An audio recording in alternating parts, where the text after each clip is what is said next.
From under the red glow of the starting clock, the first batch of racers pulled out of Logan at 5:30 a.m., and racers continue to pull out of the gate every 4 minutes for the next 2 hours to start the 203-mile race. This is definitely the longest race I've done, and just the most miles and time spent on the saddle.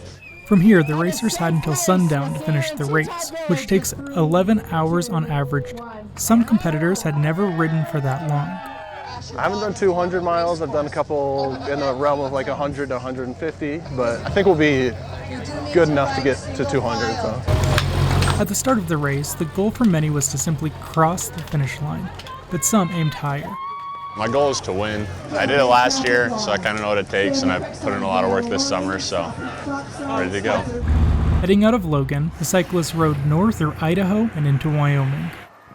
Climbing 3 mountain passes, the racers rode a total elevation gain of about 9,800 feet. Some interesting characters and volunteers work to motivate the riders. Then what goes up gets to come down. This stop in Alpine, Wyoming is the last opportunity for LoToJa competitors to get help from their crews before heading into that canyon for the final leg of the race. With one canyon left between them and the finish line, the racers pedaled on. And as soon as the Tetons came into view, the riders raced across the finish line. Then cooled down in a stream and rested in the grass, in some cases unable to stand. Everything hurts. My legs hurt, my stomach hurts. I have a headache. Wilden took first in the Cat 5 category, finishing the race in right around 9.5 hours. But he isn't done yet. I'm hoping to be in the Cat 3s next year, and I want to win that one. Other riders weren't so confident. In a week or two, I'll reconsider doing next year's. Yeah. Jackson Day, ATV News.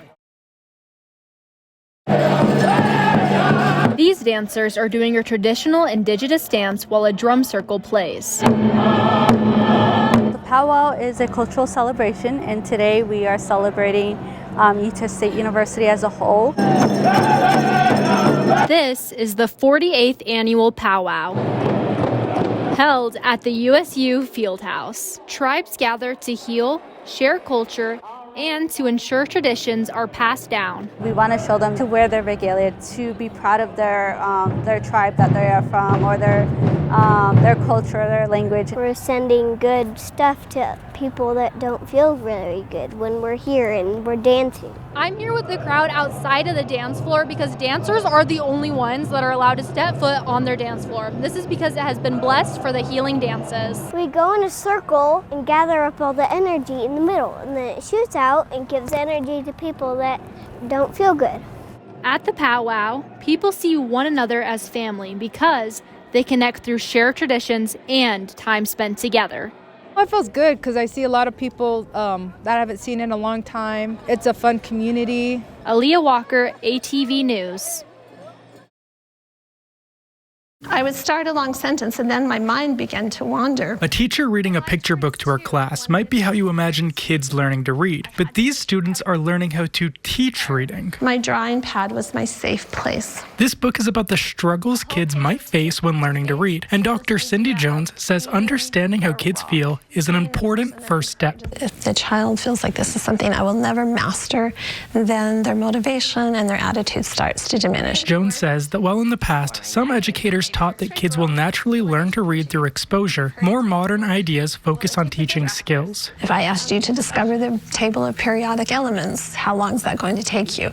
So we don't want little ones to have to discover the alphabet and all of the sounds of the letters. We want to teach them. 2, 1. So here in the classroom, Jones says future educators must study those skills like phonics and breaking words apart. There's a whole content of reading knowledge that we need to teach. We want them to not only know how to read, but to be readers. For students to learn how to actually teach these skills, Jones says they need to leave the classroom and come here to the literacy clinic to get hands-on experience. Can you do it on your own? Here, the student teachers meet one-on-one with K through 6th graders to help them with their reading skills. But the kids aren't the only ones learning. Anything that gives me experience actually working in a classroom, I feel like I learn way more from that than any lecture. Book. They also watch through one-way glass to observe and learn from other students. The topic of teaching reading, teaching phonics, all of that is something I was not very confident in. I thought it was going to be like really scary, but then once I got into it, it was super fun to work with my student. By playing games like Hangman, the teachers try to make learning fun. Jones says it's important to keep the kids engaged. He asked me lots of questions, and I like to answer questions. And building this connection made the student feel That was important. Parents say that seeing the next generation of teachers are learning these skills makes them feel relieved. If they don't feel seen and feel safe, they're not going to learn anything. Yum, this page is making me hungry. Jones says that USU is one of the few universities in the country with a hands-on clinic like this, and students say that makes all the difference. There's a lot of things to worry about, but this class is really good about tackling it systemically. You do step 1 and you do step 2, and then you'll be okay. Jackson Day, ABC4 News. ATV's Olivia Hatfield is live at the announcement with a look at how the race unfolded. Olivia? Hey Cadence, thanks. Yeah, I'm here in the hub in the TSC. It is packed because Student Body President was just announced, but that's not all. Candidates took all week running their campaigns from town halls to rainy days on the quad. I'll show you a closer look at what it took to get here tonight. We will then have the opportunity for a 30-second rebuttal.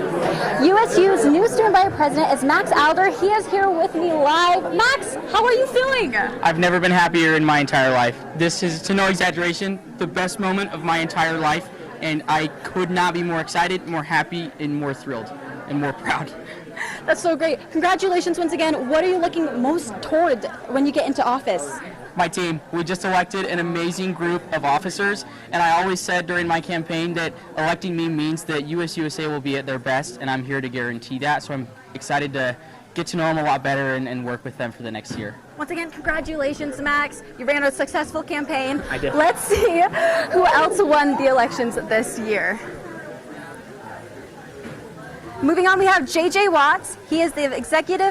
JJ Watts is the Executive Vice President-elect. Watts was running unopposed, so this isn't too surprising. He says one of his goals is to build a new student fees website that'll make it easier for students to understand where their money is going.